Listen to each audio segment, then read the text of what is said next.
Thank you for joining me for part 3. Now we're going to thread the top of the machine.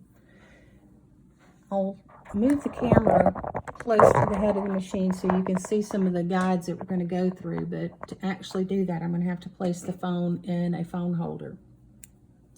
The thread is going to come from behind the spool, behind the knob that controls the tension on our upper thread.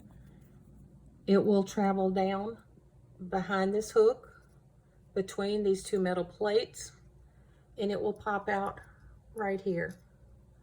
From there we will go on over to the head of the machine, and it will thread from back to front and up into the needle bar, that split that we used for bobbin winding.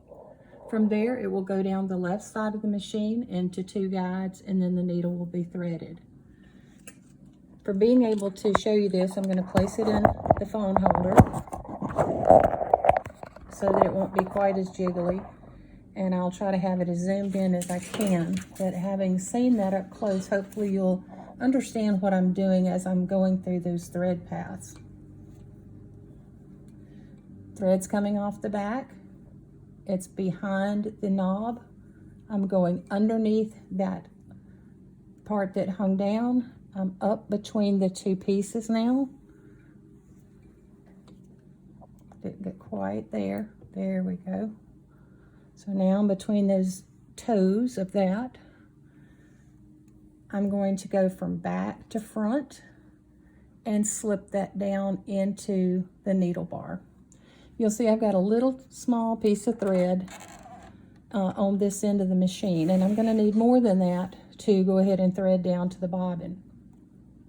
Our current machines, more modern day machines, if we raise and lower the presser foot, that releases or tightens the tension on the upper thread. However, these antique ones that have this upper tension mechanism, the way that is tight or loose is by this little lever here. Right now, if I pull on the thread, I can't pull it. It's tight.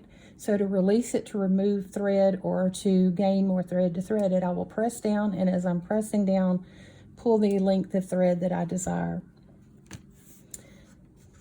From there, we will go to the side of the machine and place the thread behind the wire, and then with our finger pull it forward and slip it behind the upper take-up lever. So now you can see if I turn the hand wheel where that is in relation to those bits.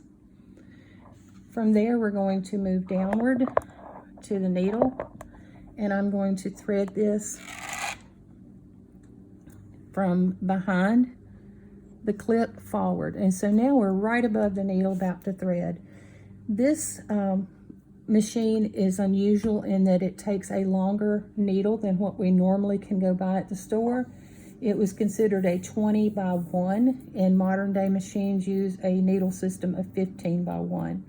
But what I did, I went ahead and put in a modern Smets 8012 needle, which the system would be the 15 by 1. The flat side of the needle is placed to the inside of the machine. Our modern machines, most of the time, the flat side will be to the back, but in this case, flat side to the inside of the machine. I went ahead and set the needle as deeply as it would go and tightened it up.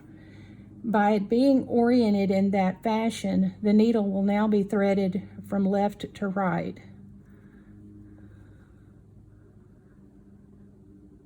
And whether I'll be able to do this on camera or not is debatable, but I did get it. Woohoo! Okay. And again, as I said earlier, we would have our front plate on, but in this case it's missing, and we're on the hunt for one. We have a contact that we think will be able to sell one that's in his collection of what we call donor machines. I'll put the red thread between the toes of the foot and turn the hand wheel towards me, and as the needle comes to its highest position, you can see I can tug on that red thread, and I have actually picked up the bobbin. Now, if this were new to you and you were not used to a longer needle, probably your thread would not be picked up. So what we would do in that case, we would loosen the set screw that holds the needle in and lower the needle a little bit. Tighten it up, try it. If it didn't work, we keep repeating the process just until it picks up that the upper thread picks up the bottom one. So now we know that our machine is threaded.